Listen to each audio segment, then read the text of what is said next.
Boa noite, ao vivo, estamos ao vivo aqui, já estamos ao vivo, vamos chegando, boa noite, obrigado aí pela presença de vocês. Astrid, tudo bem? Que legal que você está aí, obrigado pessoal, quem está aí, Almeida, Frederico, legal, boa noite Frederico, boa noite, obrigado por vocês estarem mais uma vez com a gente aqui, obrigado, que legal cara, que legal. Legal, deixa eu ir já tirando essa musiquinha aqui. Legal. Boa noite, então, boa noite para todo mundo que está chegando. Acho que o pessoal ainda tá entrando aí. Brunão, legal, valeu. Hoje o assunto tá assim, tá para lá de especial, cara. Hoje a gente tem muita coisa para falar. Hoje eu vou te falar que, ó, vale a pena você dar um pulo aí, pegar papel, pega um caderno, pega caneta, que hoje, ó, hoje vai ser aula, hoje vai ser aula. Você pega material, pega caderno, caneta, que hoje tem bastante coisa. Boa noite, Felipe. Eu, quem tá mais ali? O Rildo, legal, obrigado. Obrigado pela presença, todo mundo aí, vai chegando. Ó, se alguém quiser, como eu falei, hoje é aulona mesmo, hein? Hoje pra valer, hoje baixou o professor aqui mesmo. Se quiser aproveitar, chamar alguém para participar com a gente aqui, acho que vai ser bem legal. Nosso tema hoje é muito legal, né? Falar sobre comportamento de compra, é meu assunto predileto dentro do marketing. Para quem acompanha meu trabalho sabe que esse é o assunto predileto. Meu do Felipe também, que está aí com a gente, né? Estudar como que as pessoas escolhem seus dentistas, seus médicos, enfim, comportamento de compra, entender neuromarketing. Então, a nossa conversa hoje é sobre isso. Eu quero passar um monte de coisa, um monte de dicas, de orientações, de uma visão geral que certamente vai ajudar bastante. Marcelene chegando por aí também, que bom que você está aqui, Priscila. Show de bola, fico muito feliz aí. Então eu já falei, se quem quiser convidar alguém ainda, fala assim, ó, vem participar com a gente aqui, porque hoje tem bastante coisa. Hoje, como eu falei, vai ser aulona mesmo.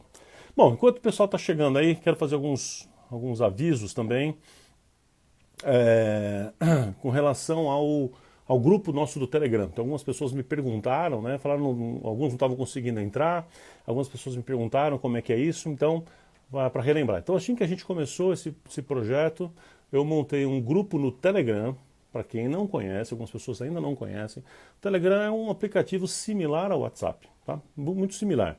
Então, eu criei um grupo lá no Telegram, o grupo se chama Consultório Empresa, tá bom? E aí eu comecei, a primeira atividade que eu estou fazendo então neste grupo chamado Consultório Empresa é exatamente sobre essas lives. Então eu coloquei lá o link para o livro, para você baixar o livro em PDF gratuitamente. Eu coloquei lá o cronograma de como é que vai funcionar e estou colocando todas as aulas, assim que a gente acaba, eu coloco lá um material, coloco um PDF complementar, coloco um material de apoio a esse assunto que a gente está falando aqui, tá bom? Às vezes eu consigo colocar no mesmo dia, à noite, termina aqui eu já coloco, depende do que for. Eu faço algumas adaptações ainda, eu arrumo, dependendo do que a gente conversou aqui, e aí eu mando eventualmente 2 dias depois, mas estou sempre colocando o material lá.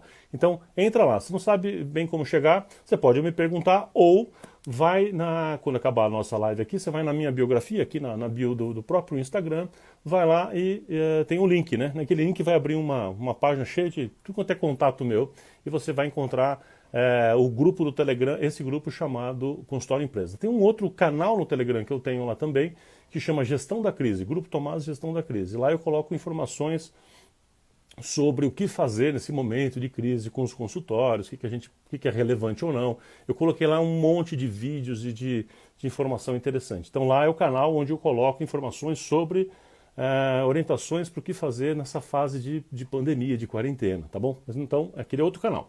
O grupo que a gente está trabalhando aqui especificamente com esse tipo de conteúdo, onde a nossa comunidade, a comunidade onde a gente troca umas figurinhas ali, o pessoal tem participado, chama Consultório Empresa. Então você procura lá e vai para o Consultório Empresa direto, está com dificuldade, ou me pergunta, ou né, vai ali direto na minha biografia, abre uma página cheia de links e entra nesse daí, ok? Combinado?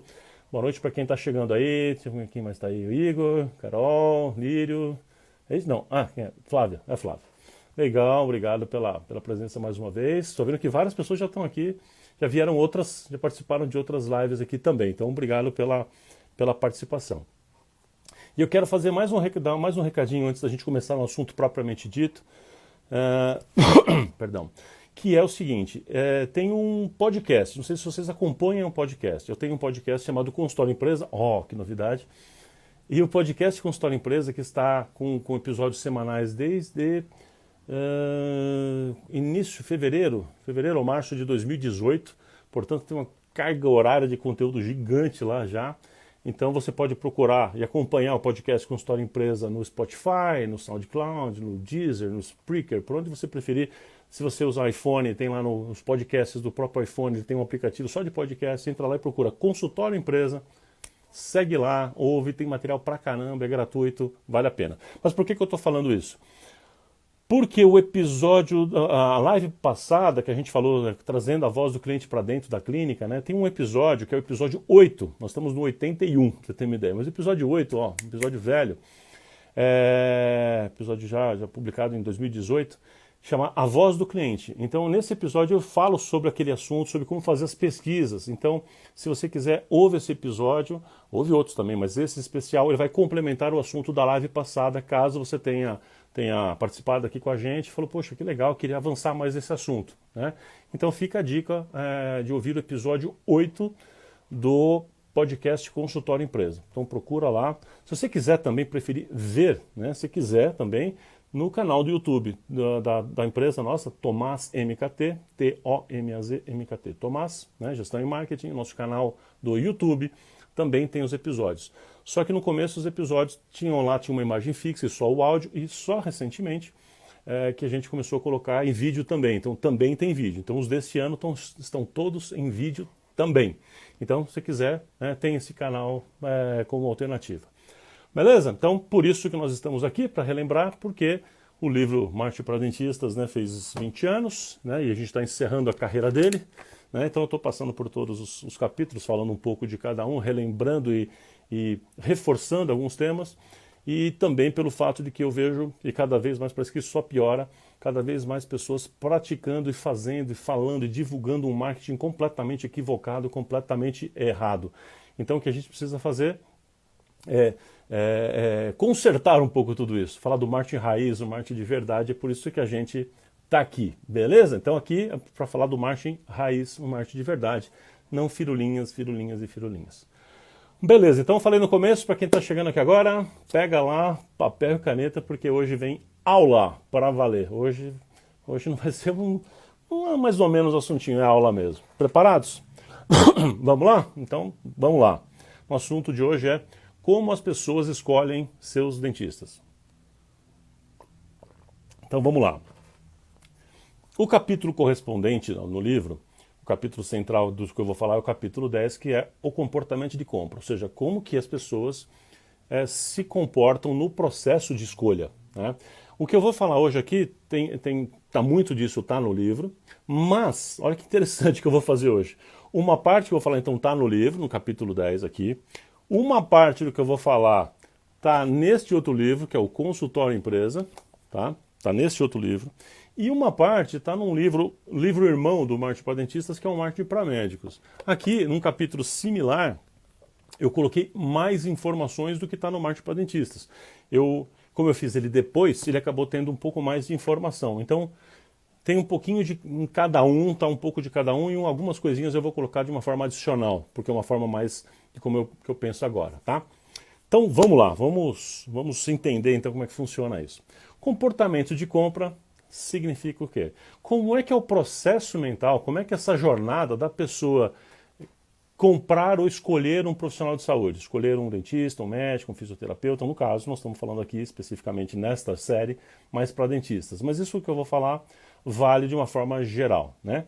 Então, como é que é este processo? Esse processo tem algumas etapas centrais. Eu vou apresentar aqui de uma forma levemente diferente do que está no livro, mas a lógica é a mesma, tá?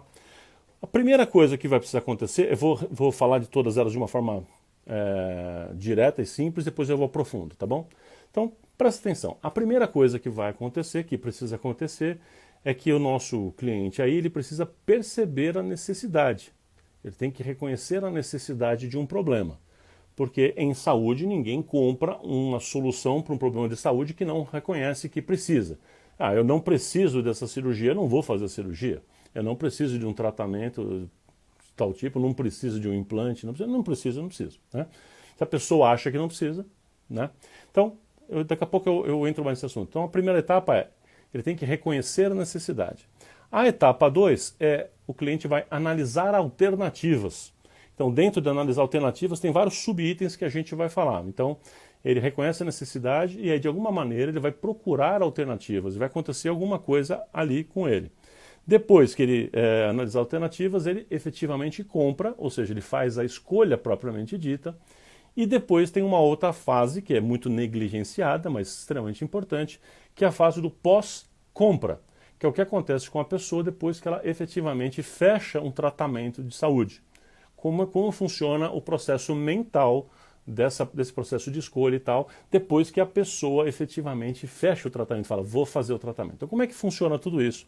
Vamos mergulhar então nesse assunto aqui. Lembrando então, necessidade, avaliação das alternativas, aí a pessoa escolhe, não faz a compra e o pós-compra, ok?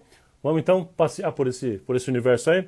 Vamos lá então para a necessidade. Eu estou pegando aqui a minha colinha, perdão, até para não esquecer nada aqui. Então vamos lá. Tudo começa com a percepção da necessidade. Então, como eu falei, ninguém vai comprar um serviço de saúde, principalmente, se não percebe a necessidade daquilo.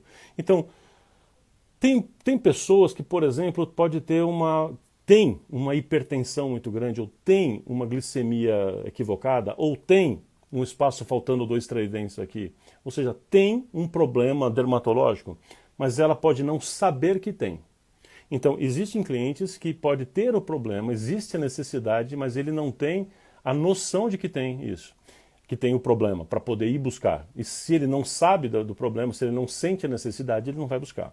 Existe também aquela pessoa que não tem o problema, mas acha que tem. Mas essa pessoa que acha que tem já é suficiente para ele começar um processo de busca, ainda que seja uma busca equivocada. E a gente tem aquelas pessoas que percebe que tem, mas ignora. Não tem gente assim? Fala assim, o cara tem 3 dentes na boca e tá tudo bem para ele. Para ele não há a formação de uma necessidade real. A necessidade existe. Ele não tem percepção, não tem reconhecimento disso. Tá? Então ele não se move. Então vamos entender, isso aqui é importantíssimo. Né? No MBA eu insisto com as pessoas que eu falo, olha, se você não entender isso aqui, você não entende nada de comportamento de compra. O processo de compra em saúde vai acontecer, mas por falar em MBA, a Andréia acabou de entrar, nossa coordenadora de lá, Andréia, que bom que você está aí. O que eu falo muito para os alunos é exatamente isso, que assim, se eu não entender que tudo começa com a percepção da necessidade, eu não consigo nem fazer o processo de fechamento depois de uma proposta de tratamento direito, né? Por quê? Porque eu preciso entender qual é a necessidade específica que despertou na cabeça daquela pessoa para poder atender. Mas isso depois a gente fala na outra live, na outra conversa aqui sobre vendas. A gente vai voltar um pouquinho para esse assunto, ok? Então, quando a pessoa percebe essa necessidade, ela começa a ter um movimento na direção da solução. É como se eu falasse assim, eu tenho sede. Então eu começo a ter um movimento na direção da solução desse problema. Eu tenho fome, eu tenho frio, eu tenho seja o que for. Estou dando exemplos bem simples para você entender. Eu tenho dor, vamos falar assim, eu tenho dor, uma dor abdominal, uma dor de dente, uma dor de ouvido. Se eu tenho um problema como esse, esta necessidade, esse sentimento me faz começar a buscar uma solução. Então eu vou partir para buscar a solução a partir da percepção de uma necessidade que eu tenho. Ok? Muito bem. Agora a questão que eu preciso entender é que essa necessidade vai se transformar num desejo específico, vai se transformar numa expectativa real, entendeu? E o que acontece para essa necessidade virar um desejo? Então, por exemplo, eu posso ter sede, você tem sede, várias pessoas que nós temos aqui no grupo têm sede, mas pode ser que por uma série de razões, a minha expectativa, o meu desejo, que é a transformação da necessidade em algo, vai se transformar em água gelada. Para outras pessoas vai ser uma Coca zero com gelo e limão, para outras pessoas vai ser um chopp gelado, ou água sem gelo, porque cada um, água com gás, sei lá, cada um tem uma forma de interpretar aquilo e transforma, devido a uma série de coisas que eu já vou falar, transforma aquela necessidade original num desejo específico. E a pessoa vai atrás, não da necessidade, ela vai atrás do desejo. Todos nós, enquanto consumidores, a gente vai atrás de um desejo. A gente vai atrás daquilo que a gente quer de uma forma mais específica possível. Isso modifica completamente o padrão da necessidade original. Então, a pessoa sentiu uma dor, sentiu um problema e fala, bom, eu vou procurar agora uma solução. O que acontece na mente dessa pessoa? Eu e vocês também somos assim, nós todos somos assim. A pessoa decidiu fazer a compra, ela decidiu que precisa resolver aquele problema. Pode ser uma dor, uma coisa que está feia, isso aqui está feio, o dente que está não sei o quê, seja o que for. Então, a partir desse momento, algumas coisas vão acontecer instantaneamente. São basicamente 3 coisas que vão acontecer para a gente resumir, para você anotar aí.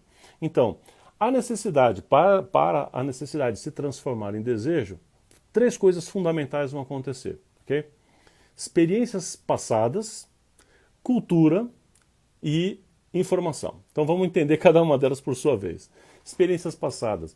Se, vamos supor que a pessoa está com uma dor de dente, ela fala assim, nossa, essa dor de dente está muito forte, está insuportável. Se uma dor está insuportável, a pessoa fala, isso aqui vai ser aquele tal de canal.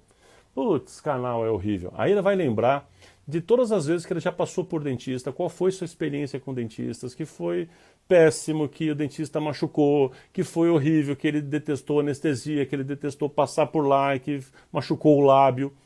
Então, se ele teve experiências passadas ruins, estas sensações todas, essas informações mentais voltam para o sentimento e voltam para a memória. Então, tenho que ir no dentista? Dentista não, sabe? A pessoa já automaticamente já começa a colocar bloqueios. E se pior, ela fala assim, essa dor é muito forte, deve ser canal. Então, canal, então, aí tem experiências passadas de terceiros. Tem experiências passadas minhas mesmo, ou seja, o que eu já vivi, que eu já vivenciei, já experimentei. E tem experiências que são de terceiros, ou seja, outras pessoas vivenciaram, ou não, mas contaram. Como é que chama isso? Boca a boca. Ou seja, eu ouvi histórias de que canal é horrível. Eu ouvi história que, nossa, fazer canal é igual tirar o fígado. Assim, é horrível, horrível. E a pessoa já tem, enfim, traumas a partir de uma história que ele nunca viveu. Né? Aquela história que muita gente, nós dentistas, a gente ouve já muitas vezes, né? Que é uma mãe, um pai fazendo uma ameaça às vezes para um filho. Eu vi isso infelizmente muitas vezes, dizendo, se você não para quieto, vou te levar no dentista para você tomar injeção na boca, né? Como se fosse uma ameaça. Ou seja, vai criando umas informações absolutamente equivocadas, são experiências que vêm de fora e que geram uma expectativa completamente equivocada do que pode acontecer ali, né? naquele ambiente, né? Bom, mas de forma resumida, então a pessoa percebe a necessidade, o que acontece inicialmente? Você fala, poxa, eu vou ter que buscar uma solução, mas aí ele lembra como é que foi as experiências passadas. Se ele teve, Ana Paula vê isso toda hora, né, Ana Paula, odontopediatra, se a pessoa, está dizendo ali, se a pessoa teve uma história com dentistas na vida, ele teve 4, 5 dentistas que ele passou na vida, desde a infância, na adolescência e tal, e ele sempre teve boas relações com esse profissional, com essa profissional, ele fala, tem que ir no dentista. Ele, tá bom, a cabeça dele é assim, tem que ir no dentista, ok. Tem que ir no ginecologista, ok. Tem que ir no médico e tal, ok. E tá tudo certo, ele não tem problema com isso. Porque ele foi formatado a cabeça dele com relação às experiências boas e só ouviu bons relatos. Ou não tem relato nenhum, o que pode ser também. Não ter relato nenhum pode ser tanto, depende, a pessoa pode interpretar para o bem quanto para o mal. Mas de um modo geral, as experiências que a pessoa já viveu, aquilo que eu já vivi, influencia muito o padrão de resposta que eu dou, ou seja, quanto eu vou na direção daquela solução ou não, ou quanto eu fujo daquela solução. Por exemplo, a pessoa pode ser tão forte, tão forte, tão forte esse medo que ele foge do dentista, ele vai querer arrumar com a chave de fenda, literalmente, fazer bochecho com sei lá o quê, colocar uma aspirina, bochecho com pinga. Não tem essas coisas? Quem é dentista já viu tudo isso que eu estou falando aqui. Então, repetindo, bateu a necessidade, a pessoa sentiu a necessidade, reconheceu, primeira coisa que vem, experiências passadas, que é próprias ou de terceiros, isso influencia o padrão de resposta que ele vai procurar, ok? Vai guardando isso aí na sua mente. A outra coisa que acontece com ele, como eu falei, que eu chamei de cultura. Cultura, meio ou tribo, como se quiser chamar. O que acontece? As pessoas com quem eu convivo, o meu meio, a minha tribo, ou seja, fatores culturais, ok? Vão interferir. Por exemplo, se eu estou num meio onde todas as pessoas do meu grupo, que pensam como eu, se aquelas pessoas todas acham que o dente tem que ser cor de Mentex, cor de papel sulfite, e isso que é bonito, acaba gerando um padrão em todos nós que estamos naquele grupo de que esse é o padrão, porque as pessoas querem se parecer com os grupos. Esse é o fator moda, né? Então eu quero me parecer com o meu grupo, eu quero estar alinhado com o meu grupo, porque quem é daquela tribo se veste assim, se porta assim, corta o cabelo assim, arruma os dentes desse jeito, usa botox, ou seja o que for. Ou seja, as pessoas têm esse comportamento que é, em boa parte, influenciado, determinado pelo grupo, pela tribo. Faz sentido? Ou seja, pode ser que alguma coisa que não era problema algum tempo atrás, de repente passa a ser problema porque a minha tribo começou a achar problema. Então as pessoas com quem eu convivo começaram a falar que aquilo é um problema, que aquilo é um problema, que aquilo é um problema, que aquilo é feio. Não o meu, que aquilo é feio genericamente falando, então não pode. Então agora eu quero, para me enturmar, eu tenho que voltar para aquilo. Isso tem a ver, repito, com corte de cabelo, com o tipo de óculos, com barba ou não, com se o dente é maior, se é menor, se é gengiva, tudo. Então essas coisas todas, botox e por aí vai. Então essas coisas todas são influenciadas. Então se a pessoa ela percebe um tipo de necessidade para alguma coisa, ela percebeu um tipo de necessidade para alguma coisa, essa necessidade vai ser influenciada pela tribo, ou seja, pelo grupo que ela convive. Por exemplo, talvez, se um cara tem uma visão muito, digamos assim, antiquada, um pouco com relação a um homem, por exemplo, e ele começa a sentir que ele está com alguma dificuldade para urinar, por exemplo, fala, poxa, agora? Ah, vou ter que estar no médico e vou ter que fazer aquele tal do exame de toque, mas homem que é homem, porque o meu grupo, o que os meus amigos vão dizer se souber que eu fui no... Você percebe? Mas ainda tem esse tipo de comportamento meio tosco por aí, mas você sabe o que eu estou falando. Então, pode ser que esta pessoa com esse tipo de comportamento, ele tenha esse comportamento pelo fator tribal. Ou seja, porque ele acha que o grupo dele vai interpretar dessa maneira, então ele foge daquele coisa. Ok? Ou pode ser o contrário, pode ser que o grupo seja empurrando, não tem que fazer. Se você é dos nossos, tem que fazer. Todas nós fizemos botox, todas nós fizemos lipoaspiração, todas nós fizemos clareamento. Então você tem que fazer também. Todos fizemos bichectomia, então faz também. Ok? Então, tanto para o bem quanto para o mal, né? Ou seja, para empurrar quanto para afastar. E a terceira parte, então, que eu falei que vai influenciar experiências passadas, próprias de terceiros, a influência da cultura, do meio que eu estou e as informações. Informações, por sua vez, também se dividem em duas: informações ativas e passivas. O que é uma informação ativa? É uma busca ativa. Então, se eu estou com dor de dente, voltando para aquele nosso exemplo lá, aí eu falo, pô, e agora? Isso aqui deve ser canal. Aí eu vou para o Google, vou perguntar para o Google. Dentista canalista. A pessoa, como é que ela vai perguntar? Então, dentista que faz canal. Dor de dente é sempre canal. Ela começa a procurar. Então a gente tem que entender como funciona a cabeça do seu cliente na hora que ele vai buscar num Google da vida, como é que ele procura. Que palavras ele vai colocar para procurar. E aí tem uma pergunta para a gente fazer: que tipo de informação ele recebe? A informação é boa? A informação é verdadeira? A informação é correta? Ou ele vai acabar entrando em sites completamente toscos que dão informação equivocadas e que, enfim, que ele vai se perder mais ainda? Então é legal que a gente ajude o nosso cliente a ter informação correta para ele ter essa informação na hora que ele precisar. Certo? Então tá. Então isso é a busca ativa. Ele vai... Quando acontece com você, quando você fala, preciso consertar o meu fogão que quebrou, você vai trazer informação, certo? Então isso chama busca ativa, informação ativa. Isso vai influenciar também, dependendo do que você vê, dependendo desse nosso cliente que está com dor de dente ali, dependendo do que ele estiver lendo, do que ele estiver ouvindo a respeito, dos vídeos que ele assistiu, ele vai transformar aquela necessidade em desejos específicos, para um lado ou para o outro, para alguma técnica que ele viu, né? E a busca passiva, a busca de informação passiva, é aquela informação que aparece para a pessoa. Então, talvez, se eu falar para você, não sei se vai ser um bom exemplo, mas falar de etiquetas adesivas, talvez você tenha ouvido tantas vezes uma propaganda na televisão com um jingle, até uma musiquinha, que você nunca pensou que fosse usar, mas talvez você ia falar, lembro dessa marca aqui, porque tinha lá, né, etiquetas que colam e não descolam. Não sei se na sua cidade você já ouviu esse tipo de musiquinha aí, da Macicolo, estou dando um exemplo aqui genérico. Ou seja, porque a informação chegou, então você já ouviu aquilo. Todo mundo já ouviu falar da marca tal, do restaurante tal, do Paris 6, enfim. Porque a informação chegou para você. De alguma forma chegou. Então, pode ser que tenha chegado a informação de alguma coisa de tal maneira que fixou em você que aquele laboratório de análises clínicas é o melhor, que aquele hospital é melhor, que se eu precisar de tal tipo de internação eu vou em tal lugar porque ele é melhor. que para prótese naquele lugar, para canal no outro, para odontopediatria no outro, naquela pessoa, entende? Então, aí que eu falo que a gente volta para as outras aulas. Quanto mais você tem foco e apresenta a coisa com foco, lembra dos 4 focos, tudo que estão nas nossas aulas aqui passadas? Quanto mais você tem foco, mais fácil é de gravar a informação nessa informação passiva. Ou seja, a informação já chega para a pessoa de tal maneira que ela já tem aquilo gravado nela antes de despertar para a necessidade. Aí você acelera fortemente o processo de escolha. Isso vale para qualquer tipo de situação em negócio.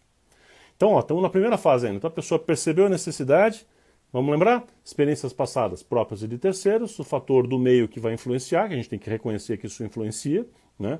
Ou seja, quanto mais eu tiver arrumado e tratado, por exemplo, as pessoas em volta dela, mais influência tem sobre aquela pessoa. Então gera boca a boca de novo. E a busca de informação. Então você tem que ter boas informações para que, quando a pessoa for procurar, ela vai achar a pessoa certa, do lugar certo, da forma certa. Então você tem que ajudar a pessoa a encontrar você. Ou você tem que ajudar a pessoa a encontrar não só você, mas a solução que é mais correta mesmo. Porque a internet está cheia de informação errada, de baboseira, né? Então você tem que ajudar essa pessoa a trabalhar no sentido de procurar a solução mais adequada. Então, tudo isso é a primeira parte do processo, a fase número 1, que é o reconhecimento da necessidade. Pois bem, até aqui está dando para entender? Está muito rápido, gente? Só me dá um... Está muito rápido, estamos indo legal, está dando para entender. Eu sei que é coisa pra caramba, né? Seria bom se tivesse um quadro aqui para ir desenhando, que eu gosto de falar desenhando aqui. Tá bom assim? Nosso ritmo? Posso continuar assim? Vamos para a próxima parte?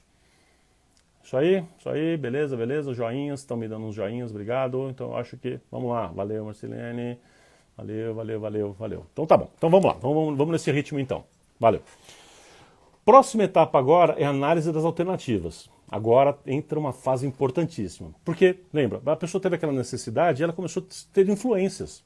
Influências do grupo, influências do que ela viu, do que ela leu, do que ela ouviu, cara, para tudo quanto é lado. Ela está cheio de influência na cabeça. E isso funciona com você e comigo também. Não adianta você falar que é só com os outros, não. É com a gente também. Então, algumas pessoas passam por esse processo em segundos, dependendo do que você vai comprar, e outras coisas são mais complexas. Por exemplo, comprar um apartamento é um processo complexo que vai fazer você ter uma cirurgia ortognática. Você talvez leve meses para decidir como paciente. Mas talvez uma coisinha boba, de uma coisinha que está doendo, você resolve rápido. Mas o processo é sempre o mesmo, ok? Se isso acontece em segundos, ou dias, ou semanas, não importa. O processo é o mesmo. Fechou? Beleza. Então, fase 2. A pessoa com esse monte de informação na cabeça, ela tem que começar a escolher. Certo? Agora o que eu quero te mostrar é o ponto-chave dessa nossa conversa aqui. Porque para o processo da escolha, alguns processos mentais, alguns filtros mentais começam a acontecer, elas vêm à tona.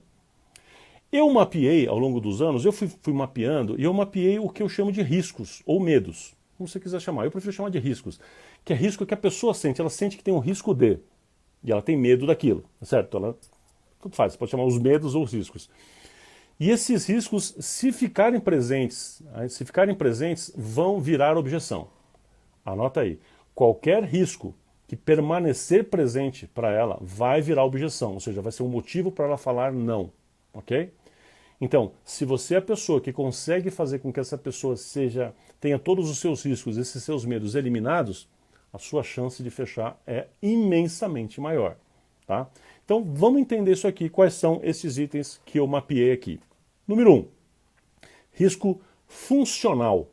O que é um risco funcional? A pessoa vai estar pensando mais ou menos assim, mas será que funciona mesmo? Será que dá resultado? Será que fazer esse botox vai realmente parar com esse negocinho e ficar assim? Será que realmente isso aqui vai me deixar com um sorriso mais bonito? Será que essa plástica gengival realmente vai o dente ficar maior, não vai ficar estranho? Será mesmo, se eu inverter isso aqui, giroverter, não vai... Entende? Então assim, a pessoa está pensando, será mesmo? Será mesmo que essa proposta é boa? Será que esse aqui é o melhor tratamento mesmo? É funcional? Funciona? Dá resultado? Isso aqui é bom mesmo? Tipo assim, vale a pena pagar mais para fazer uma porcelana não sei das quantas? Você pode talvez propor para o paciente, em vez de fazer com metal, vamos fazer com uma porcelana, com zircônia. A cabeça dele está assim, funciona mesmo? Assim, vale a pena? O investimento versus o que vale a pena? dá resultado, o resultado é tão melhor assim, entende? A cabeça dele está pensando nestes riscos de investir e não perceber uma diferença de resultado. 2, anota aí, risco financeiro. O que é o risco financeiro? A pessoa está pensando assim, será que não vai ter um precinho, um negocinho surpresa que vai aparecer aqui, um custo surpresa? Porque se tem uma coisa que irrita todo mundo e que afasta as pessoas, inclusive, é a pessoa, você fecha um tratamento e fala assim, ah, mas olha, eu fiz o orçamento para 2 faces e agora viraram 3 faces. Ó, cá entre nós aqui, ó. Cá entre nós aqui. Jamais faça isso. Jamais. Sabe por quê? Porque o seu paciente não tem a menor ideia do que você está falando, ele não tem como avaliar se aquilo é verdade ou não. Vai dando uma sensação para ele que está sendo enganado enorme. Eu trabalho com comportamento de compra, eu analiso o comportamento de compra. Eu já entrevistei centenas, milhares de pessoas no Brasil com relação a isso. As pessoas afirmam para a gente nessas pesquisas que muitas vezes o dentista começou com um procedimento e depois ficou empurrando para ele outras coisas. E você simplesmente, porque você fez um orçamento de 2 faces e fez uma de 3 faces, tenho certeza que você não empurrou nada. Você, eu digo, lato sensu, dentistas. Mas, talvez um outro de má fé. Mas o que geralmente eu imagino que está acontecendo aqui é exatamente isso. Por quê? A pessoa não tem como analisar o que você está se propondo. Então, assim, você cobrou 2 faces, por exemplo, se você cobra por face. Eu não gosto muito disso, mas se você cobra por face e virou 3, azar seu, faz assim mesmo. Quem mandou não fazer o diagnóstico certo? E tá tudo bem, toca o barco. Ok? Então, aprenda a trabalhar dessa maneira para não dar essas coisas. Então, voltando, o cliente está com aquele momento assim, será que não vai ter surpresinha? Então, se você na sua fala depois conseguir mostrar para ele que, olha, isso aqui que eu estou te falando é isso e o valor está fechado e não tem surpresa, ótimo. Valeu, Gustavo, obrigado pelo comentário aí. Valeu, Gustavo, show de bola. Ok? Então, o risco financeiro é isso, da pessoa, ela precisa sentir a garantia, a certeza de que não vai ter surpresinha, que o preço está fechado mesmo. Um dos motivos pelo qual na ortodontia a gente não deve fazer manutenção e sim preço fechado. Para outra live esse assunto. 3, vamos lá, terceiro risco, o risco temporal. O que é o risco temporal? O risco temporal é assim na pessoa, será que eles vão cumprir o prazo? Será que eu vou ficar esperando? Será que vai ser muito demorado? Então, você imagina você contratando, sei lá, um marceneiro. Esse risco está ou não está na sua cabeça? Será que ele vai cumprir o prazo? Aí você contrata quem? Um ortodontista. O que seu cliente pensa? Adivinha? Será que ele vai cumprir o prazo? Ele me falou que em 6 meses. Será? Aí faz uma reabilitação grande. Será? Então, você precisa trabalhar com isso e entender que esse cliente tem esses riscos na cabeça. Se ele não sentir que você vai cumprir, se a sua fala, o jeito que você apresenta não faz ele sentir isso, ele não vai avançar com você. Porque você não é a escolha dele. Na hora de ele escolher, você não será a escolha. Porque nessa fase, que é a fase de avaliação, ele vai estar proporcionando, está pensando nesse tipo de coisa. Valeu, Edu. Eduzão, valeu, Eduardo Picanço, meu brotherzão aí. Valeu, Edu. Obrigado pelo comentário aí. Show de bola. 4, anota aí. Risco físico. Risco físico. O que é risco físico? A pessoa está pensando aqui nas consequências ou sequelas. Anota aí. Então, o que a pessoa está pensando? Ela fala assim, eu vou ter que fazer botox. Muita gente pode estar pensando assim, será que isso não corre um risco? Eu vi na televisão, me falaram aí do Fantástico, me falaram que tinha uma pessoa que fez o nariz quase caiu, porque ela fez um dentista e não podia. Você entende? Então, assim, a pessoa tem isso na cabeça. Se essas informações estão na cabeça, é sua obrigação, valeu, Edu, é sua obrigação desfazer isso, ou seja, mostrar para a pessoa a capacitação, a condição de fazer, um monte de casos que você já fez, para a pessoa sentir segurança com relação a isso, porque este risco, este medo de sequelas, né, está presente também.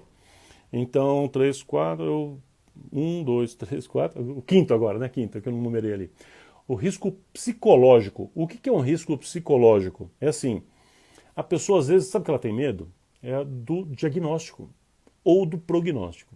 Ela tem medo de ouvir o que ela não quer ouvir. Ela não vai ou ela não avança. Por exemplo, ela não faz uma cirurgia porque você vai depois analisar aquele tecido. E ela tem medo daquilo ser um câncer. E ela não quer ouvir que é um câncer. Tem um relato de centenas e milhares de pessoas que não fizeram o tratamento, ou demoraram até chegar numa hora que não tinha mais o que fazer, exatamente pelo medo do diagnóstico. pelo medo do prognóstico, de ouvir o que não queria ouvir. Então ela foge. Ela sabe, ela já entendeu, mas na hora que ela vai buscar algumas coisas, ela percebe este risco e por causa do risco ela foge. Outras pessoas, ao contrário, por imaginar o risco, elas vão, entende? A gente viu recentemente a Angelina Jolie, por ter percebido um risco, ela já resolveu, por exemplo, fazer a retirada das mamas de uma vez por uma probabilidade alta de risco que ela tinha. Tem uma certa polêmica com relação a isso, mas só para você entender que todos esses fatores podem afastar ou atrair, certo? Próximo, risco social. O que é o risco social? As pessoas vão pensar assim, qual que é o medo delas? O que meus amigos vão pensar? Nossa, se meus amigos souberem que eu vim nesse lugar, imagina, porque esse lugar é muito feio, porque esse lugar é muito rico, porque esse lugar é muito pobre, porque esse lugar é muito muito feminino, muito masculino, porque esse lugar, sei lá, cara, né? Porque sei lá, porque se meus amigos souberem que eu estou fazendo tratamento de disfunção erétil, meu Deus do céu, vai acabar o mundo, entende? É essa linha de pensamento. Então, isso é chamado risco social. Vou contar um caso para vocês. Teve um cliente nosso que estava tratando um cantor sertanejo, um cara de uma dupla sertaneja. Este cantor sertanejo mandava pagar na clínica, a clínica tinha acho que 5 cadeiras, se eu não estou enganado. Ele mandava fechar toda a manhã da clínica, comprava o horário de 5 cadeiras, para ter uma ideia quanto custava isso, ainda já não era um dentista barato. Fechava tudo e só deixava o dentista e uma auxiliar, porque não queria que ninguém visse que ele usava, até aquele momento, uma PPR, uma prótese parcial removível. Né? Ele não queria que ninguém soubesse disso e fez um documento onde não podia vazar informação nunca, ninguém pode saber quem que era, porque ele não podia dizer, não te podia mostrar foto, não podia mostrar modelo, nada. Você tem uma ideia, ou seja, para essa pessoa assim, nossa, o que meus amigos vão, no caso meus fãs vão pensar, porque não seria nenhum problema, mas para aquela pessoa era, certo? Então para aquela pessoa, ou para algumas pessoas, o risco social é muito alto, ou afasta ou atrai, como eu falei. E o último dessa série é o risco sensorial, que é parecido com os outros, mas especificamente aqui, vai doer, desconfortável, desagradável. Então, por exemplo, a pessoa tem que fazer uma, sei lá, como chama? Esqueci o nome agora, ressonância, né? Que a pessoa tem que entrar na tomografia, que ela tem que entrar naquele tubo, né? Então, ressonância. E aí a pessoa na ressonância ali, ela pode ter claustrofobia. Então, isso é o risco sensorial, é o medo sensorial, de ter que passar pela dor, passar pelo debridar a ferida, por rasgar a coisa, entendeu? A pessoa, ela não quer ir, ela não avança pelo medo do processo. Então ela tem um medo da coisa, né? Ou seja, pelo desconforto, por não poder andar depois, porque vai ficar com o pé doendo, que vai mancar, que vai ficar aqui, vai ter que ficar com a boca fechada, e vai colocar a marria. Aí, o problema dela não é as sequências, a consequência nem a sequela, mas é a dor do processo em si. Ok? Então, tudo isso faz parte desses riscos que a pessoa tem para transformar naquela necessidade em desejo específico. Né? Eu quero, antes de avançar com vocês, dar quase que um bônus aqui para vocês. Eu vou falar de uma das pesquisas que a gente tem trabalhado, e como eu falei, essa pesquisa está parcialmente nesses outros 2 livros aqui, no Consultório Empresa e no Marketing para Médicos, como eu expliquei aqui no começo. Eu quero falar para você o resultado de algumas pesquisas que a gente faz com pacientes. Anota isso aí. E a gente pergunta assim, né, quais são os fatores que você mais leva em consideração ao escolher para você o dentista? Quais são os fatores que você mais leva em consideração para escolher para você um dentista? E eu, pegando essas informações, do que está ali, atualizando elas, eu quero te passar os principais itens aqui. Quais são os principais itens que as pessoas levam em consideração, seja no processo consciente ou não? Anota aí.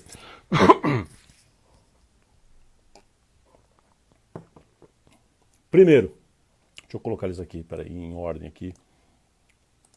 Número 1, mão pesada. Né? Então, assim, o que as pessoas levam em consideração? Se a mão não é pesada, né? Vamos falar do jeito certo. Então, o que as pessoas levam em consideração? Mão não pesada. Sabe em que proporção? 100%. Toda vez que a gente faz esse tipo de avaliação, 100% aparece isso. Então, mão. Se no primeiro contato, naquela avaliação, na primeira consulta, no exame clínico, ele já sentiu que o cara tem mão pesada, mas eu tenho especialização em Harvard, mas eu sou da USP, mas eu tenho um equipamento que fala 3 línguas. E o paciente, tchau. Mão de hipopótamo não me serve. Fui. Ok? número 1 em 100% das respostas, 100%, estatisticamente 99,5%, mas enfim, né? 100%, mão não pesada, ok? Então, se tem uma coisa que você tem que fazer, você e toda a sua equipe de uma forma neurótica, e ninguém pode ter mão pesada. Teve mão pesada fora da sua equipe. Ah, mas o cara é especialista, ele é meu amigo. Vai trabalhar com o seu concorrente então, porque se ele é mão pesada, deixa ele atrapalhar o concorrente, ok? Vamos lá. 2, percepção de higiene e limpeza. Lembra que eu falei para vocês na live passada que percepção é mais importante que o fato. Então, se eu tenho uma clínica limpinha, mas parece encardida porque eu piso, se parece meio suja, porque já está tudo meio gasto, assim, não está legal, a pessoa tem a sensação de não limpeza. A sensação de não limpeza é out. Também 99%. Outros aspectos gerais do consultório.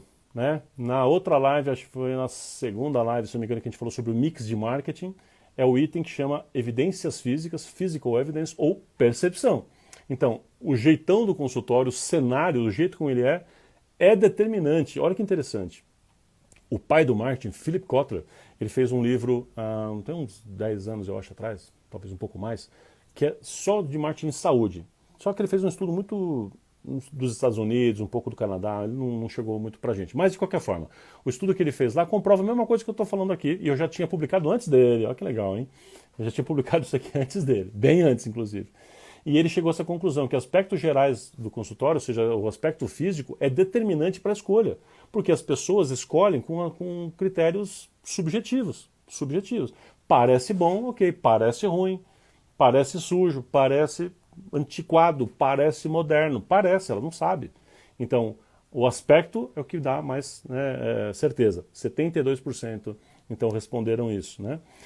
Equipamentos e tecnologias aparentes, disponíveis. Então, o que a clínica tem? É uma clínica que está moderna, ela tem aquilo que ele viu na internet, viu no Google que está de mais moderno que tem. Então, é critério em 65% das vezes, em quarto lugar. Quinto lugar, hein? Preço capaz de pagar. Ou seja, é a possibilidade de pagamento, não é o preço em si. Ok? Então aqui é capacidade de pagamento, não é o preço em si. Tá? Eu chamei aqui de preço capaz de pagar, mas a verdade o que importa aqui é se eu consigo, se torna viável para mim. Porque eu posso desejar talvez uma Ferrari, mas eu falo, mas a Ferrari vai apertar um pouquinho, né? Então não vou comprar a Ferrari porque não é um preço capaz de pagar. Entendeu? Ok. E um detalhe, esse mesmo item, olha esse detalhe, isso aqui é uma análise geral. Esse mesmo item, que é o preço capaz de pagar, nessa capacidade de compra que eu tenho, de pagamento que eu tenho, quando eu separo só para as classes A e B, C e D, nas classes A e B sozinha, 35%, ou seja, cai lá para baixo. Ou seja, se torna lá o 12º item. Não é critério de escolha. Presta atenção, não é critério de escolha, tá? Tempo de experiência do profissional, 61%. Ou seja, como é que eu vou saber o tempo da pessoa? Né? Pela cara, de novo, percepção, tudo é percepção. Se eu vejo aquele dentista que parece muito antiquado, eu falo, né? Aí tem outro que você chega lá também e fala assim, chega para dentista e fala assim, vai chamar sua tia para me atender lá, de tão novinha que ela parece, tem uma cara de que está entrando no colegial, mas já está formada, mas a pessoa tem aquela cara de criança e adolescente assim. Então, tem gente que quer, tem gente que não quer. Então, o critério é este. Em 7º lugar, atenção pessoal, atendimento. Tá? Então, atenção pessoal, não é atenção pessoal, é atenção pessoal, atendimento, 50%, e por aí vai, continua a pesquisa. Mas esses 7 itens principais aqui, acho que já te dão um bom panorama, certo? Então, o que você precisa fazer para realmente encantar naquele momento ali, né? Ou seja, mostrar que você não tem mão pesada, que a clínica está limpa e parecer limpa e higienizada e tudo certinho. Fazer com que o consultório seja bacana, organizado, clean, um ambiente funcional, né, que é o aspecto geral do consultório, banheiros limpos. Equipamentos e tecnologia, ele tem que saber que você está atualizado, ser capaz de pagar o que você vai oferecer para ele e ter o jeitão e o atendimento todo que é necessário. Ok? De uma forma resumida, esse foi um bônus para você aqui, né, que veio dos outros livros ali, como eu falei no começo. Muito bem. O que mais que vai acontecer agora? Agora essa pessoa vai comparar, anota aí, de novo, falei que hoje era aulona, eu falei, hoje é aula, né? Falei 3 coisas. O que ele vai analisar? O que ele vai comparar benefício e custo. Já viu custo-benefício, essa expressão, todo mundo sabe, mas o que significa isso? É uma relação direta entre quanto custa eu adquirir aquilo e o que eu percebo de benefício ou de vantagem. Certo? Se eu pegar aqui uma nota de R$ 50 e te oferecer, você está ao vivo aqui e fala assim, quer uma nota de R$ 50? Tá? Você me paga R$ 100 nela. Fala, não, por quê? Porque não vale. A sua percepção é que ela não vale 100, ela vale 50. Fala assim, mas eu te vendo ela por R$ 20. Opa, por R$ 20 eu quero. Né? Eu quero mais delas. Você tem mais dessas por R$ 20? Porque você percebe valor na compra. O que você paga, o que você percebe que é o seu custo, está muito interessante na proporção daquilo que você recebe. Certo? Muito bem.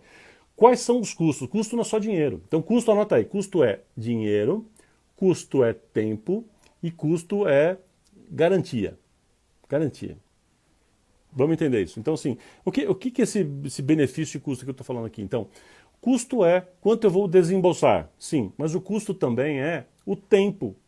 Por exemplo, se é alguma coisa muito longe, onde não tem estacionamento, tem 1000 problemas para ali, ou seja, eu tenho que ficar indo, é uma proposta de tratamento que eu vou ter que ir toda semana por 1 ano e tal, e uma outra proposta de tratamento eu vou uma vez a cada 3 meses, o tempo me custa. Se eu sou um cliente que trabalho com a minha agenda apertada, o tempo me custa. Então eu vou preferir, o meu critério de escolha é aquele que faz eu economizar tempo. Talvez eu prefira aquele que está no mesmo prédio comercial que eu trabalho. E não é porque eu preferi ele porque ele é mais legal, porque tem uma melhor proposta, é porque ele me facilita. Ele me dá tempo. Então você tem que entender que tudo que você conseguir fazer para facilitar a vida do seu cliente, fazer com que ele ganhe tempo, ele considera isso, as pessoas, eu e você fazemos isso, uns mais, outros menos, mas a gente considera tempo no processo de escolha. Então, é o dinheiro que eu vou desembolsar, o tempo, né, que eu vou gastar para isso, essa energia que eu vou gastar para isso, tem que ir muitas vezes, né? E quando eu falo de resultados possíveis ou garantias, que é o terceiro item, eu estou me referindo a certezas. Você e eu já fizemos isso, por exemplo, você já deixou de ir num lugar que tinha algo que você falou assim, eu posso comprar esse aqui que é certeza de dar certo, esse aqui, putz, aqui é garantido, tal, só que é um pouco mais caro. E tem um outro que eu vou arriscar. Se eu for nesse outro, eu vou arriscar. É mais barato e tal, mas esse aqui é mais garantido. Já não teve várias vezes que você comprou mais caro? Porque você falou assim, eu não tenho tempo, eu não posso correr o risco de ter que repetir e de não dar certo. Então eu vou pagar um pouco mais caro, pago um 20%, 30% mais caro e vou direto nesse aqui. Você já não fez isso? Fez, tenho certeza. E eu também. Né? Ou seja, porque às vezes para aquele processo de compra, o item, o sentimento da garantia, ou seja, da certeza que vai dar certo, por causa daquele risco que a gente falou lá do funcional, ela está super aflorado. Então é fundamental a gente entender isso desta maneira também. Show de bola, tá bom? Então, o que a pessoa compara? Repetindo, tempo, dinheiro e a sensação de garantia, ou seja, de funcionar ou não. E aí, a gente chega para a última etapa deste segundo item, que é a análise. E a gente chega numa coisa super importante. Depois de tudo isso, você imagina, a pessoa teve a necessidade, teve todas essas influências que a gente explicou aqui, todo esse processo, análise dos riscos, isso é um processo, em geral, tudo subconsciente, ok? A pessoa não percebe muito o que está acontecendo tudo isso, mas ela está avaliando, tá? Em maior ou menor grau, ok? Esse turbilhão na cabeça das pessoas, na minha e na sua, quando a gente é cliente de alguém também, faz com que a gente vá formatando na cabeça algumas coisas. E ao longo do tempo eu percebi que tem duas coisas que se formatam de uma forma muito concreta. E essas duas coisas determinam as outras e principalmente a compra. Se você entender o que eu vou falar, você desconstrói o processo desde o começo da nossa live aqui, você vai entender que tudo faz sentido para isso, porque tudo vai chegar nisso. Duas coisas. Anota. Personagem e cenário. O que é isso? Tudo que a gente viu faz com que a pessoa comece a ter... Lembra que ela vai transformar a necessidade num desejo? O desejo começa a ser do quê? De um personagem e de um cenário. E se você começar a parar para perceber, você vai ver que você já se comportou assim várias vezes e nunca tinha entendido isso. Como é que esse assunto? Tudo aquilo que você ouviu falar, aquelas informações que você buscou, a informação passiva, a tribo que está com você, as coisas que vão te formando, aqueles riscos que você analisou, tudo aquilo faz você dizer, por exemplo, para mim, porque as minhas experiências passadas todas foram com dentistas mulheres. Então, ainda que a pessoa não perceba, ele vai ter na cabeça dele que um bom dentista que vai ter a mão suave, que vai ser legal para atender, vai ser uma outra mulher. Então, se for um homem, ele já coloca uma barreira. Por quê? Porque um personagem que está lá, ele nem sabe que aquele personagem está lá, mas está. Pode ser que a pessoa, as influências vão ser também com relação ao cenário. O cenário, você entende essa palavra que significa o lugar, o ambiente? Então tem a ver com tudo que a gente já falou aqui, com o ambiente da sala clínica, do aspecto de limpeza, do conforto, temperatura, tudo. Ou seja, ele faz de tal maneira com que o cenário, ou seja, toda a ambientação da experiência que ele passa, seja determinante. Então, por exemplo, imagina que você vai levar seu filho, um bebezinho, num pediatra, por exemplo. Se você consegue imaginar que se aparece imagina a criatura que se aparecer na sua frente como sendo o pediatra, você fala, nossa, tipo, você fica assim, bem, vamos embora. Tenta imaginar. O que eu quero te mostrar com esse exercício rápido é que você tem sim o personagem, todos nós temos o personagem bom e o personagem ruim. Se a pessoa que nos apareceu é muito próximo do personagem que eu idealizei como ideal, eu vou nele. Meninas, fazer um exercício aqui. Você já reparou que é muito comum que eu falo isso em aula há muitos anos e todo mundo sempre costuma concordar, meninas, que você tem um ginecologista ou uma ginecologista, deve ser homem ou mulher, enfim, e você talvez já tenha trocado, e você trocou provavelmente se era homem por outro homem, por mulher por uma outra mulher, muito provavelmente. Pode ter exceções, obviamente, mas por quê? Porque talvez isso tenha virado um personagem para você, e você nunca percebeu, e talvez porque tenha sido um hábito. Talvez, não importa o porquê. O porquê está nessa explicação que eu falei aqui para trás. Só que teria que reconstruir ela inteira. Mas isso acontece, entende? Então, pode ser que, por exemplo, a pessoa queira fazer uma cirurgia, extrair um dente. Ele chega lá, tem uma dentista que parece que tem 15 anos de idade. O que a pessoa sente? Não vai dar, não vai conseguir, não vai fazer. Por quê? Personagem. Porque a pessoa pode ter toda a técnica do mundo. Você pode ter um homem grandão que nem eu que não sabe fazer a cirurgia. Entende? Mas para a pessoa, percepção é mais importante que o fato. A gente está falando isso desde sempre. A percepção que ela tem é que aquele personagem não sabe fazer. Então ela não gosta, ela não vai confiar no personagem. Então, no fundo, o que ela vai buscar? Tudo isso vai influenciar em quem é a pessoa. Ela vai procurar certinho e no cenário que ela tem. Se você fizer a comunicação adequada, ou seja, se você apresentar, falar aquela coisa lá para trás, redes sociais, tudo aquilo que você faz de atração. Se você faz da forma certa, você vai atrair o público certo, que quer você como personagem. Porque não adianta nada fazer um monte de propaganda, um monte de papagaiada para trazer pessoas que querem um personagem errado ou um cenário diferente. Só vai te atazanar e vai ser pessoas falando que não querem e vão ser pessoas que vão fazer você achar equivocadamente que o seu problema é preço. E não é. Começa a fazer mais sentido? Começa a fazer mais sentido tudo isso?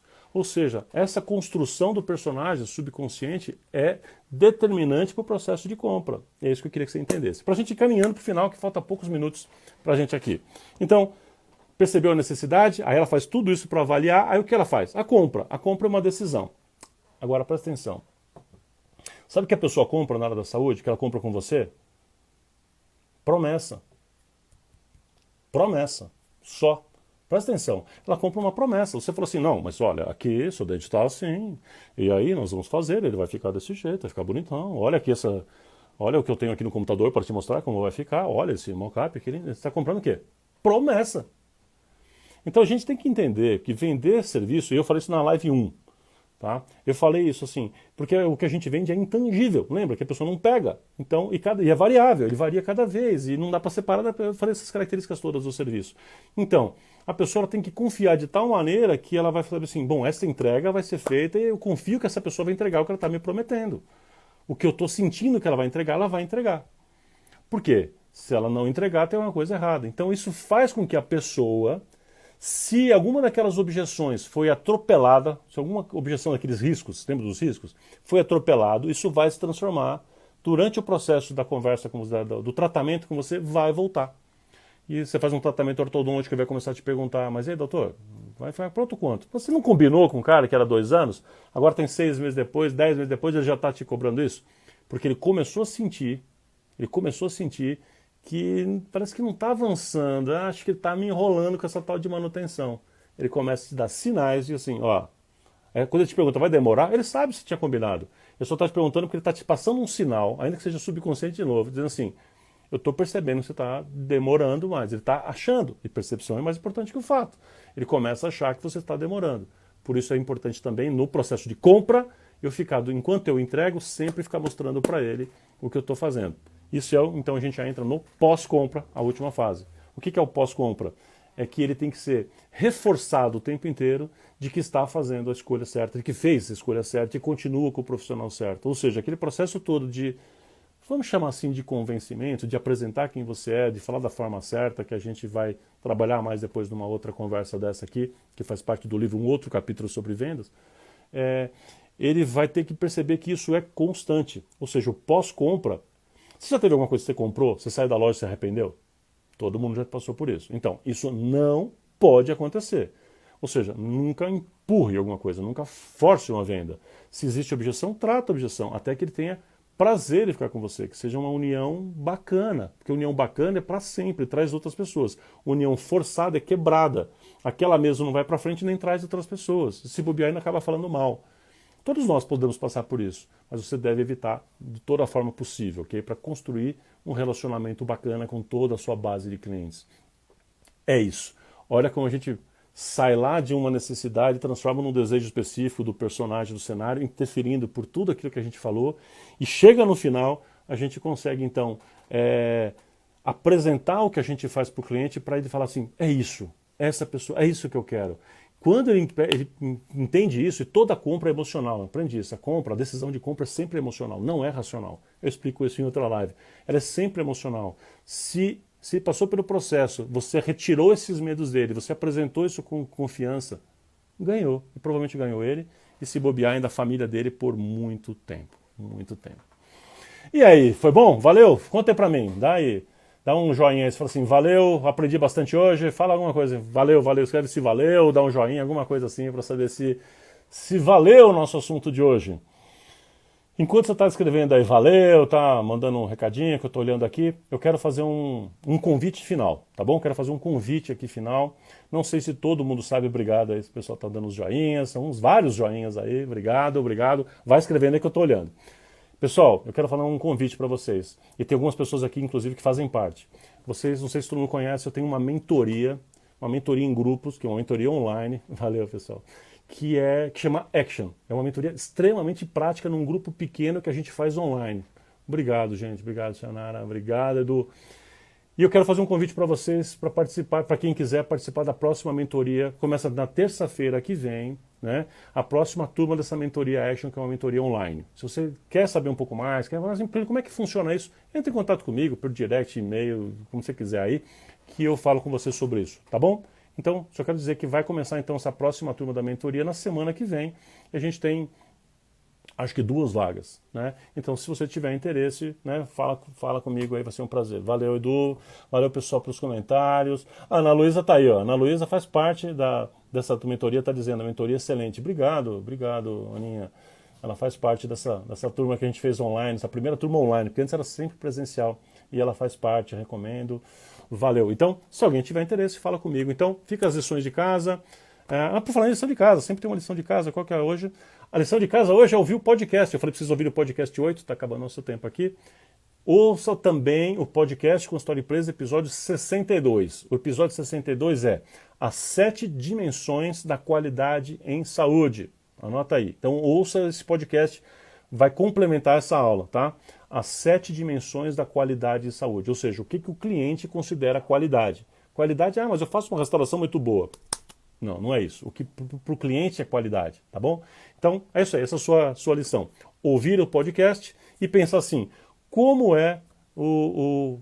que é o personagem e o cenário ideal que o meu público-alvo deseja. O meu público-alvo deseja que personagem e que cenário. Só tem como responder isso se você tiver entendido quem é seu público-alvo. Então, o meu público-alvo deseja que tipo de personagem? Que tipo de cenário? Faz um exercício para ver se você consegue ver. E aí você pega essa informação e olha para o seu cenário, olha para você, personagem, para a sua equipe, e vê se vocês estão sendo o jeito de ser assim como está sendo manifesto, tá bom? Então, sua lição de casa é ouvir o podcast 62, as 7 dimensões da qualidade de saúde, e responder como é o personagem, o cenário que o seu público-alvo deseja. Show de bola? Pessoal, entra lá no Telegram, tudo aquilo que a gente falou aqui, a live inteira desde o começo, tá bom? Vai ser muito bom encontrar vocês aí. Foi um prazer, faltam 20 segundos aqui para a gente encerrar. Foi um prazer estar com vocês mais uma vez. Boa noite. E na quinta-feira agora, depois de manhã, a gente se encontra de novo aqui. Nós vamos falar sobre preço. Edu, participa com a gente aqui. Edu é um mestre do nosso assunto aí. nós vamos falar sobre formação do preço, sobre precificação. Então vai ser um prazer encontrar vocês. Um forte abraço e até quinta-feira.